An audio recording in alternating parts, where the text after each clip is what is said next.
original na bumiyahe dito eh.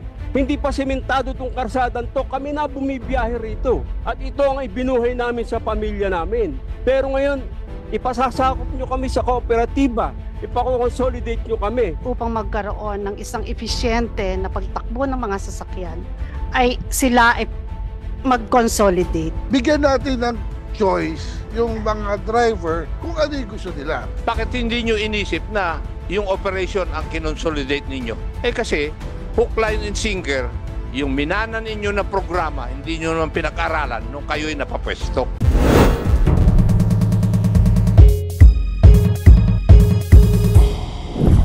Kaya po, nagtataka ako kung may ending 1 na nahuli, ibig sabihin, 2023, hindi siya nag-renew. Yun po, duty po natin yun every year. I think that's clear. Mr. Chair, last paliwanag na lang kay Mar, Mr. Chair. Tapos, okay Ano na. po ang ipapaliwanag ni Mr. Balbuena? Mr. Chair, kung ano lang yung condition nila ngayon, kaugnay dun sa zero, what's this? Yung process, oo. Sige. Kailangan, Mr. Chair, kailangan po consolidated kami para makarenew kami. Yun po ang hinahanap ng mga regional offices po. I-renew yung? Kailangan po meron kaming Hindi, what are you going to renew? yung registration po, Mr. Chair. Yes, Mr. Chair. Yun po ay requirement, hindi po ng PUVMP, kundi ng 4136 po. Kailangan po rehistrado ka. Mr. Chair, if I may. Kailangan mag-consolidate. You listen Hindi to po kailangan mag-consolidate. Hindi po kailangan mag-consolidate para maka-confirm kayo at maka-renew until April 30. Malinaw po yun dun sa MC.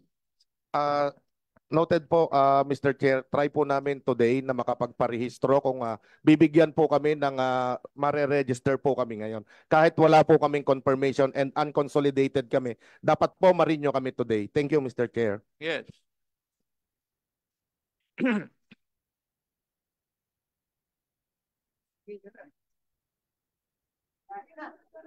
Testingin ninyo.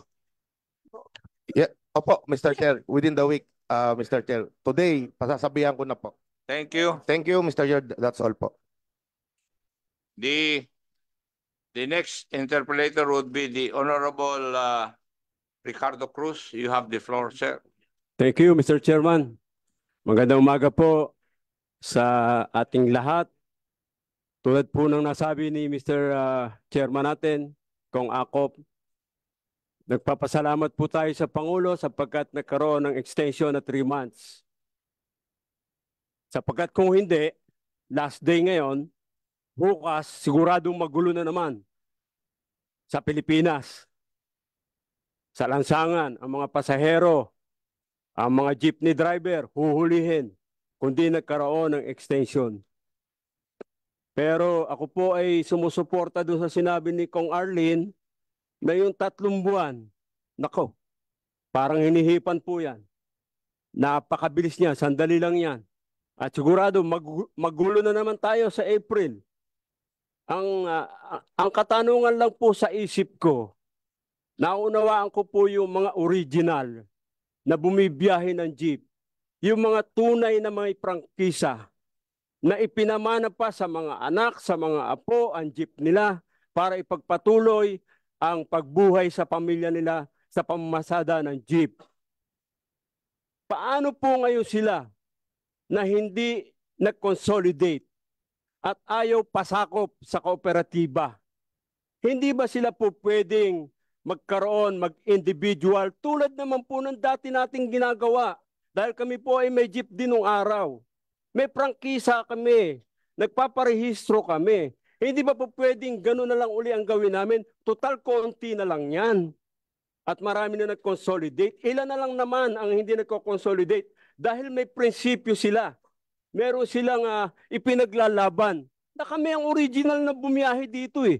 Hindi pa sementado itong karsadan to. Kami na bumibiyahe rito. Kami na nag-alaga. At ito ang ibinuhay namin sa pamilya namin. Sa pagpasada ng jeep. Pero ngayon, ipasasakop nyo kami sa kooperatiba. Ipakonsolidate nyo kami. Parang hindi nila matanggap yon. So, baka win-win solution tayo. baka po pwede namang payagan. Total, konti na lang naman yan. Mr. Chair, yun lang po. Any answer from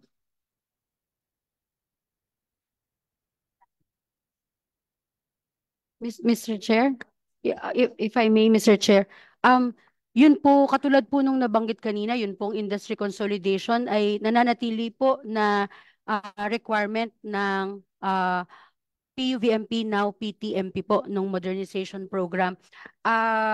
Meron po kaming mga ginagawang pag-aaral doon po sa mga ang authorized unit sa mga ilang ruta ay iisa lang po. Nakita po kasi namin nung iniisa-isa yung mga ruta, merong yung number of authorized units sa ruta na yan ay isa or dalawa lang. Ito po, pinag-aaralan po kung ano ang pwedeng maging special condition for them in relation doon sa industry consolidation. Pero yung para po sa pangkalahatan, hindi talaga pong ang industry consolidation ay requirement po natin para doon sa programa. Mr. Chair, pasigit lang. is that in connection Yes. with the issue of the honorable? Dean Cruz, Mr. Chair. May I? Yes, Okay, you're, thank you. Thank you. you're Mr. Chairman. recognized. Yeah, good morning everyone. No? Sa DOTR lang, please, no, Representative. Kasi pinagtatalunan talaga yung consolidation na yan. No? What's the main purpose? Ano yung pinaka-basic, bakit natin naisip na kailangan consolidate yung mga prangkisa nila? DOTR. Kasi DOTR yan, di naman LTFRB. Sa DOTR galing. Yeah. Mr. Chair, Yes, ma'am, you're recognized. Mr. Chair, base sa pag-aaral ng 2016, napag-alaman po doon na ang isang core, ibig sabihin parang primary na kailangan gawin upang magkaroon ng isang efisyente na pagtakbo ng mga sasakyan ay sila ay mag-consolidate. Ibig sabihin, pwede rin silang mag-cooperative o mag-corporation. Yes, okay. Dahil po, una, noon, gusto po nating i-resolve yung kanya-kanyang pagtakbo ng mga sasakyan. Na ito po ay nagkakaroon ng competition sa kalye na yung naghaharangan. Okay, ma'am, At excuse lang, hindi po siya para, episyente para po sa ating Okay. commuter. Hindi episyente based sa study nyo. Opo. Di ba, based sa- Pero tandaan natin kasi, may kultura nga ang Pilipino. Yan, sinabi nga ni Congressman Cruz, no? Kumbaga, yung jeep na yan, institution na yan eh. I-symbolize, actually sa Pilipinas lang meron yan eh. Yung mga drivers natin, tama sila, from lolo, pinasa sa anak, pinasa sa apo. No? I think ang main purpose lang talaga ng consolidation dati, kasi nga nagkaroon tayo ng modernization, no? Which we're not all against. Safety ng passenger yan eh. Efficiency ng modernization. But the problem is, sobrang mahal nga nung pag-convert, we need to consolidate para sa loan. Diba? Yun ang purpose yan eh. Mas madami kayo sa loan, sa kooperatiba, mas madaling makapag-loan. Sa individual kasi, may hirapan dahil nga iisipin nyo, ordinary driver lang to, baka hindi maka-loan. Diba? But we need to remember yung kultura nga ng Pilipino. Na gusto niyan mana-mana. Kahit sino ako, no? Meron akong prangkisa, ba't ko bibigay sa kumpanya? Akin yan. Yan nasa isip lahat ng mga ordinary driver. No? So, that's why I was saying, dati pa yan, nung nasa executive din ako, ba't di natin sila bigyan ng choice? No? Let them realize na mahirap pala talaga mag-loan pag individual. I need to join the cooperative. But, kung merong individual driver na capable naman na mag-loan, may sarili siyang choice, no? Kung ano gusto niyang gamitin na requirement ng DOTR para sa modernization, why don't we give them a chance? Kasi katulad nga sinabi ni ma'am, there's some routes, no? Talagang isa, dalawa lang yan, tatlo lang ang jeep dyan. Ba't natin sila bibigyan ng special consideration na sila pwedeng individual, but di na lang as a whole, no? bigyan natin ng chance yung mga driver natin na kung ayaw niya sumali sa consolidation, sa kooperatiba, apply siya individual. Wala namang maapektuhan siguro doon. Di ba, Mr. Chair? Mr. Chair, Ah. isa na lang. Kasi yung sinabing para wag magkanya-kanya, hindi po totoo yun eh. Kasi bawat may asosasyon po yan eh. O may mga opisyalis, may pasang Mazda, mayroong sari-saring sa amin, may asosasyon. Hindi po nagkakanya-kanya. Meron ho silang presidente, may vice president, may opisyalis, na buo na ho yung samahan nila eh. Ngayon, sasapi pa uli sila sa ibang samahan, paano ho yung kanilang samahan dati? O, na hindi naman sila nagkakanya-kanya at sila ay merong mga asosasyon na sinusunod din. Kaya po, hinarang ko lang yung sinasabi niyong nagkakanya-kanya. Wala pong ganoon. Okay, Mr. Chair, in addition dun po sa aking sinasabi kanina, ito po ay para din pagbibigay ng mas malaking benepisyo para sa mga miyembro. Kapareho ng mga nakakausap namin na kooperatiba, hindi lang sila miyembro, kundi sila rin ay driver, operator. So at the end of the year, meron silang matatanggap na dividendo, meron din silang sweldo na tinatanggap regularly.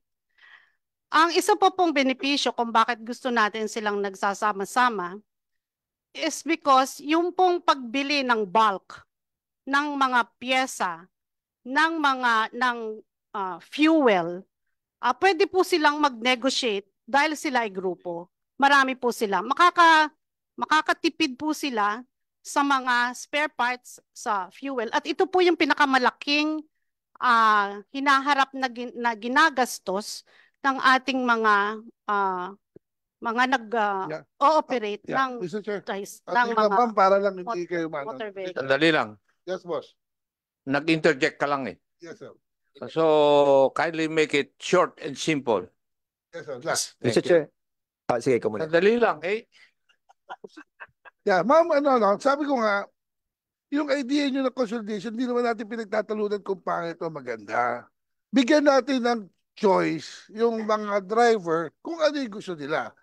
Kung sa like sabi mo nga, may dividendo, parang salary. Ganyan din yung mga grupo ng mga may asosasyon.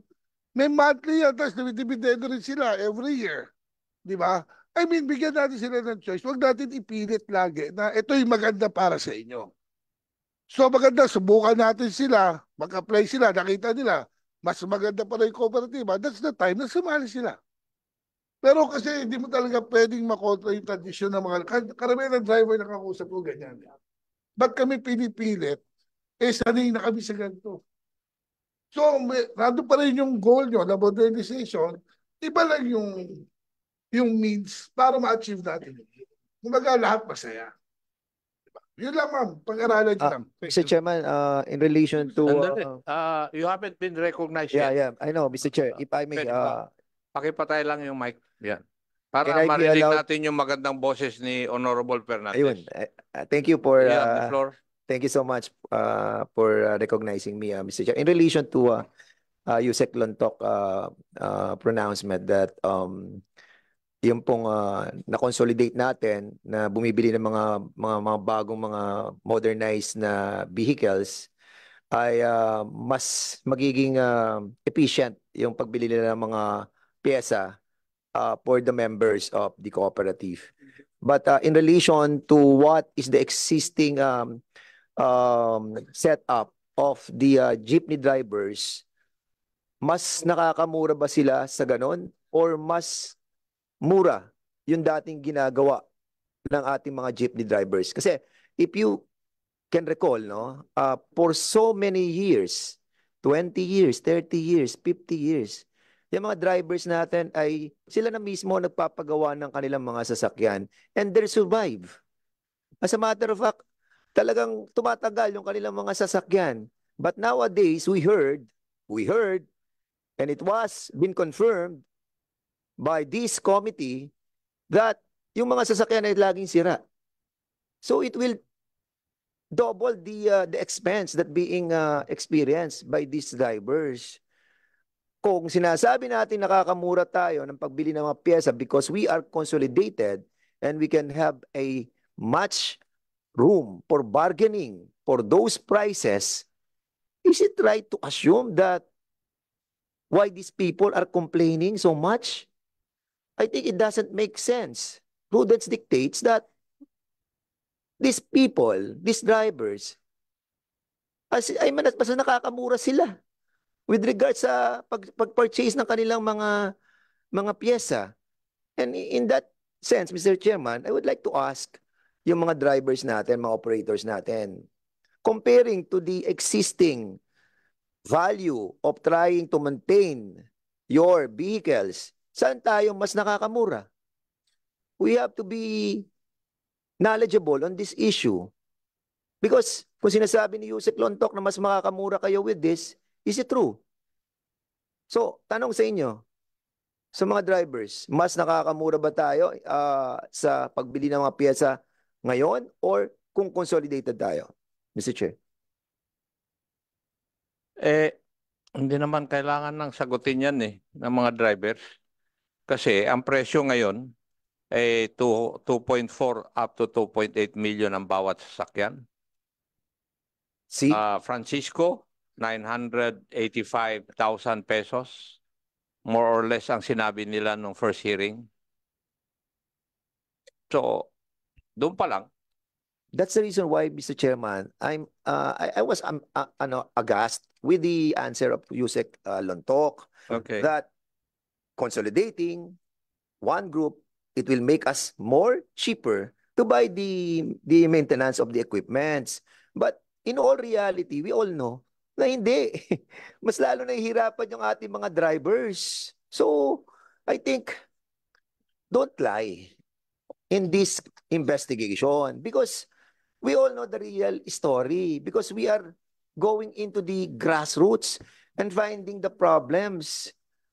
And basically, nakikita namin that these drivers operators are having a hard time. Pag kuha lamang ng renewal sa inyo, tinetreten nyo pag hindi nagko-consolidate, saan pupunta yung mga yan? And in relation to what I'm going to tackle in the issue mamaya of the mamaya PCA, ibinabalik ko na po sa iyo, Mr. Chair. Thank you. Sige. Yes, ano ang sasabihin mo? Yeah, yung tungkol, Mr. Chair, yung Tungkol tungkol saan? sa sinabi ni Congressman Cruz lang po, if I may lang po. Congressman? Cruz po, that's right. Okay. Yeah, kasi po, to be honest with you, nagkakausap naman po kami at ramdam ko po talaga yung sinasabi niya. So I understand po talaga may mga ayaw, may mga gusto po, no? Kaya nga yung sa 3 buwan na po na ito, parang gusto ko lang sabihin sa inyo, lalapit po kami sa kanila. Parang lalapit po kami na hindi kami magko-convince, magsasabi po kami para kung meron po tayong mapaliwanagan at sumama, okay po, yung ayaw po talaga, wala na rin po tayong magagawa. But rest assured, Congressman Cruz, pupunta po kami sa mga sektor or ruta na medyo mabababa po at kakausapin po namin sila. And then last na lang po kay Congressman Dan Fernandez, Kong, meron po tayo dito mga naimbita mga kooperatiba. So nandito po sila anytime po kung kailangan silang magkwento po nung paano yung kanilang mga operation po para magkaroon ng konting mga liwanag. Mr. Chair, I don't have problems with those successful cooperatives. I don't have problems with those successful corporations. But what we're talking about right now are those cooperatives who are new. Bago sila. We need guidance as well for them. Di ba? Kasi, sige, Mr. I Chair. think you have emphasized your point. Your time will come. Huwag nyo na kasing sabihin na meron kayong cooperative na kuhan na okay. Alam namin yun. Since the first hearing, may mga cooperatives na okay ang patakbo.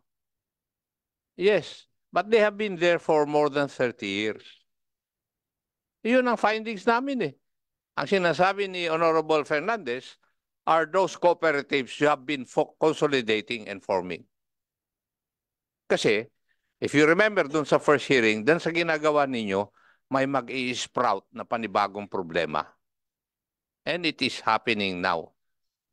Yun yung sinabi ko nung una pa. Now, following up your consolidation, the term consolidation, ang isip po ninyo kasi nung una sa programang ito ay consolidation of the jeepneys, the owners. Bakit hindi nyo inisip na yung operation ang kinonsolidate ninyo? Kasi hook, line, and sinker, yung minana ninyo na programa, hindi nyo naman pinag-aralan nung kayo'y napapwesto. Yes. Bakit hindi nyo inisip na mas maganda siguro kung i-consolidate natin yung operations ng mga jeepneys? And there will come yung inyong programa na fleet management. Kaya nga pinipilit ko sa inyong una, yung route rationalization, unahin ninyo. Kasi pinili nyo na yung mga tao, wala pa yung pwestong paglalagyan ninyo. If you want to hear my personal opinion about this. Yun ang punto ko. Pumipili na kayo ng mga tao na ilalagay sa pwesto na hindi nyo pa nagagawa. Pumipili na kayo na magbibiyahe, wala pa yung rota na na-rationalize. Pwede naman kayong mag-consolidate ng operations ng jeepney. You consolidate the operations, not the jeepneys. Yun ang punto ko.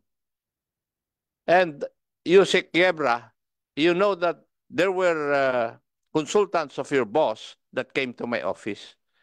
The first question that I asked them, alisin nyo yung consolidation, magkakaproblema ba kayo? And their answer was yes. Hindi. Kasi pag walang consolidation, wala namang ganyan na mangyayari. Pero mali yung consolidation na ginagawa ninyo eh. You consolidate the operations of the jeepneys. And therein will come yung route rationalization. Malalaman nyo na rin na magkakaroon dapat ng fleet management. Malalaman nyo rin kung ilan ang vehicle sa isang rota nakikita yung mga driver. Sa ngayon, wala nga kayong study na gano'n na may pakita sa amin eh. Yan ang katotohanan. Yan ang situation na inyong programa.